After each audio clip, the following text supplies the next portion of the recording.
And good morning once again, my brothers and sisters. Welcome to another Living Hope Today study. Today we find ourselves in 1 Samuel chapter 2. Now you remember, throughout the book of Judges, we've seen that Israel has basically been on the path of corruption.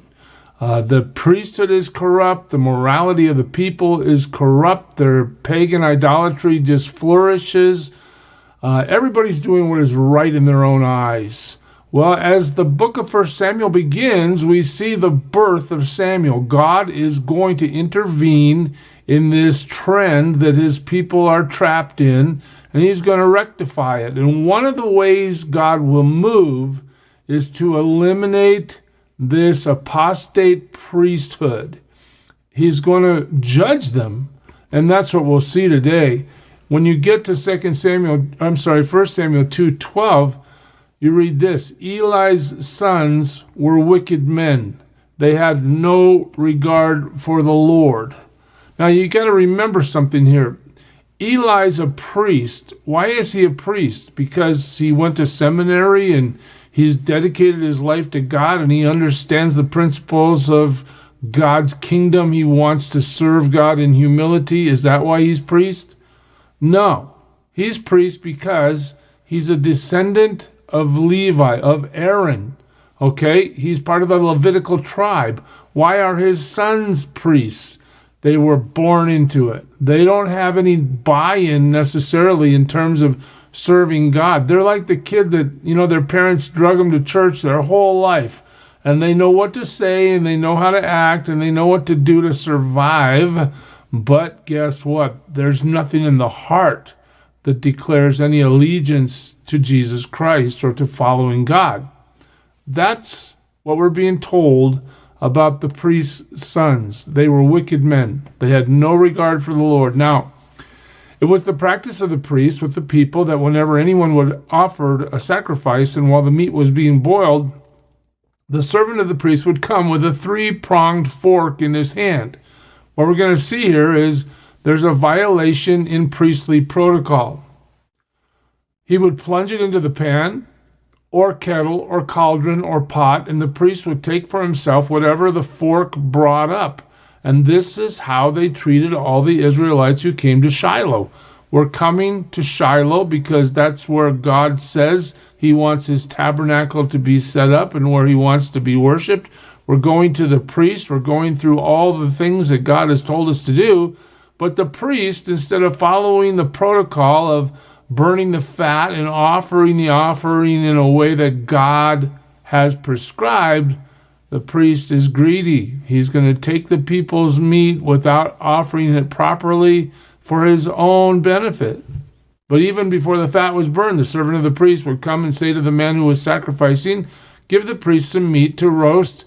He won't accept boiled meat from you, but only raw." Wow, really? If the man said to him, "Let the fat be burned up first and then take whatever you want," which would be protocol, the servant would then answer, "No, hand it over now. If you don't, I'll take it by force." Wow, that's quite a priest, isn't it? This sin of the young men was very great in the Lord's sight, for they were treating the Lord's offering with contempt. Notice that now God interjects. Hey, I am paying attention. I don't like it. You remember when Hannah prayed earlier in chapter 2? Do not keep talking so proudly or let your mouth speak such arrogance, for the Lord is a God who knows, and by him deeds are weighed. This priesthood has been weighed by God. He knows their deeds. He's going to do something about their corruption. Contrast that with verse 18. But Samuel was ministering before the Lord, a boy wearing a linen ephod, even from his childhood. Samuel is dressed in the garments of the priesthood, and he's faithfully carrying out the duties of a priest. That's contrasted with these sons of Eli.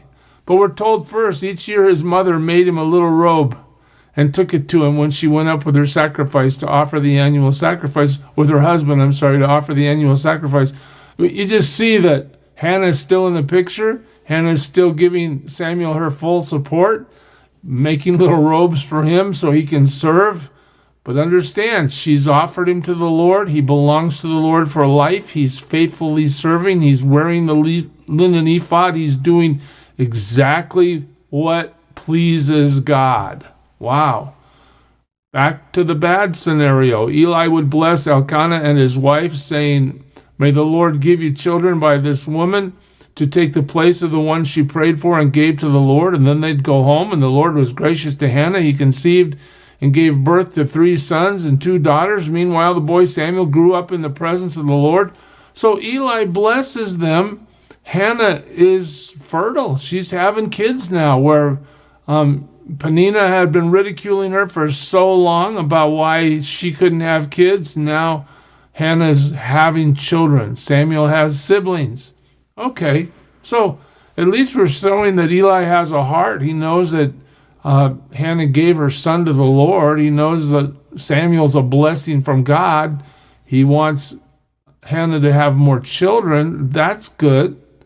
But now Eli, who was very old, heard about everything his sons were doing to all Israel. So now Eli is accountable because he knows. He knows what's happening through his sons in the temple. All right? The question's going to be, Eli, what are you going to do about it? Well, let's see what it says.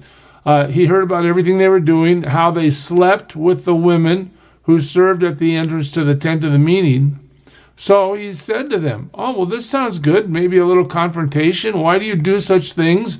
I hear from all the people about these wicked deeds of yours." So there's some confrontation here. "No, my sons, it is not a good report that I hear spreading among the Lord's people." All right, he's talking to his sons about their evil behavior. If a man sins against another man, God may mediate for him. But if a man sins against the Lord, who's going to intercede for him? His sons, however, did not listen to their father's rebuke. Look at this line. For it was the Lord's will to put them to death. Wow. So God has already accounted for this evil in his own thinking, and he knows that he's going to eliminate these guys. Why? Because these guys will not change. Eli has rebuked them, but Eli hasn't removed them. He hasn't done anything to actually alter their course.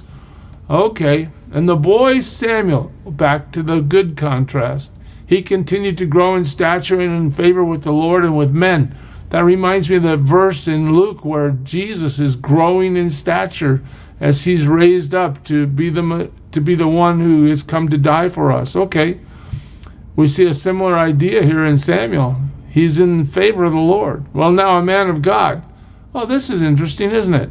Now a man of God came to Eli. Who is that? We're not told. But what that tells us is there are authentic followers of God who are obeying him, listening to him, being led by his Spirit in the Old Testament that are never named. There are people that are faithful. Okay, so here comes a guy who is identified as a man of God. He comes to Eli, and what does he say? This is what the Lord says. I'm going to tell you what God wants you to hear. Okay? Did I not clearly reveal myself to your father's house when they were in Egypt under Pharaoh? I chose your father out of all the tribes of Israel to be my priest, to go up to my altar, to burn incense, and to wear an ephod in my presence. I also gave your father's house all the offerings made with fire by the Israelites. Hey, Eli, your heritage is to serve me well, and that's where it all started. 29, why do you scorn my sacrifice and offering that I prescribed for my dwelling? Why do you honor your sons more than me by fattening yourselves on the choice parts of every offering made by my people Israel? Why do you scorn my sacrifice and offering? Do you understand? God takes this personally. You were set up correctly. You understood what to do. You've gone the wrong way.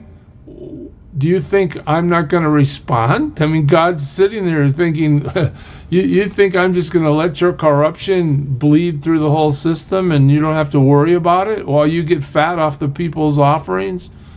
It's not going to be like that. In fact, listen to this. Therefore, the Lord, the God of Israel, declares, I promised that your house and your father's house.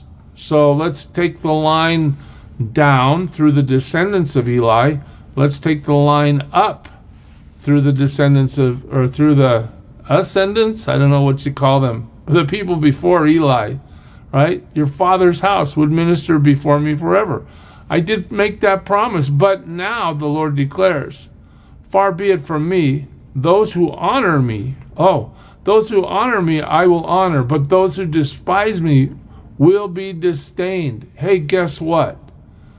I still require obedience, humble obedience. And if you're not going to give it to me, you're going to be replaced. That's basically what God is telling Eli. The time is coming when I will cut short your strength and the strength of your father's house, so that there will not be an old man in your family line. Wow, your sin has brought me to a place of eliminating your line, and you will see distress in my dwelling. Although good will be done to Israel in your family line, there will never be an old man.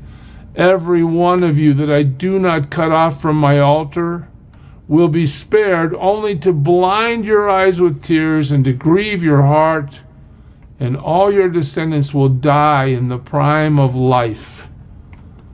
Wow, God is telling them directly, the game's over.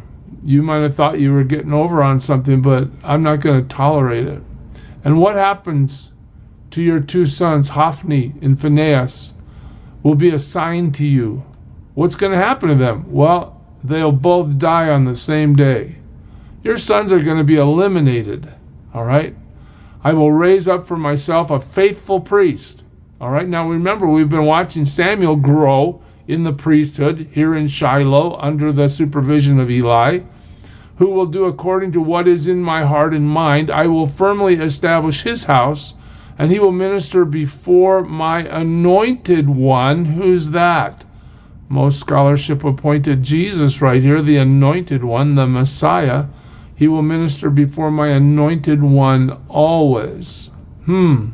Okay, so Eli, you're out, and your sons are going to die. Then everyone left in your family line will come and bow down before him for a piece of silver and a crust of bread. In other words, instead of this opulent lifestyle that you've adopted off the backs of the people who want to worship, you're going to be reduced. Oh, Eli, you and your sons, you're going to be gone. But your whole line is going to be reduced to begging for bread, to needing money. They're going to plead. They'll come down and they'll be bowing before the priestly line that I've chosen. They'll plead, appoint me to some priestly office so I can have food to eat. Yeah, your status as a Levite. Well, it reminds me of what Hannah just prayed. Do you remember earlier in this chapter? The Lord brings death and he makes alive. He brings down to the grave and he raises up. The Lord sends poverty and wealth. He humbles and he exalts. I'm wondering sometimes whether Hannah's prayer is anticipating what God is doing in his judgment against Eli's house, or if Hannah had already seen some of this occur when this prayer was prayed. I'm not sure, but it certainly is stated clearly, illustrated, I should say, in the lives of Eli and his sons, that God judges. And if he decides you're going to die, there's no help to be found. You're going to die. If he decides his judgment is to wipe out your line in the priesthood, there's nothing to be done. I mean, just look at the things that have happened. We'll have to move a little forward in history of Israel to see this, but in chapter 4, a little bit, we'll get there next week, I think, his sons will die on the same day. In chapter 4, again, Eli dies, and he dies so disgracefully. He falls off his chair. He's so fat that when he falls off his chair, he breaks his neck, and he dies. All right, Phinehas, that's one of his sons, right? He has a wife, and she's giving birth, but she dies while she's giving birth, and she names her son before she dies. She names him Ichabod. And Ichabod means the glory has departed. The presence of God, the power of God, the move of God among us has left. Imagine being named Ichabod from birth. We see that the line of Eli suffers throughout Israel's history. Saul, the first king, massacres the priests at Nob in 1 Samuel 22, kills them all except for one guy named Abiathar. He survives. He becomes the priest to David, but he backs Adonijah when there's a shift in power from David to Solomon. He backs the wrong king. Solomon removes him in 1 Kings 2, and then the priesthood gets transferred to Zadok's line, not Eli's line. It gets moved so that what God says in 1 Samuel 2 happens in history later down the line. Eli descends from Ithamar, and that line in terms of the priesthood is eliminated. Instead, Zadok, still an authentic priest, he descends from the line of Eleazar, and the priesthood shifts into his hands as time passes. Does God judge sin? Yes. If you're a corrupt religious leader, should you fear for your life? Absolutely. Although so many just keep going like nothing's ever going to happen. God's paying complete attention, and he will eliminate those he determines have gone too far. Just keep it in mind as you make your choices today, church. God bless you. Serve him well. Who is it who for sinners shed his blood, and now for cleansing all can plunge beneath that flood? It's Jesus. But do you know who he is?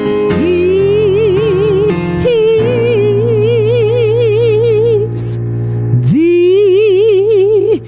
image of the invisible God, and he's the brightness of his glory, the first, the last, the future, the past. He is God.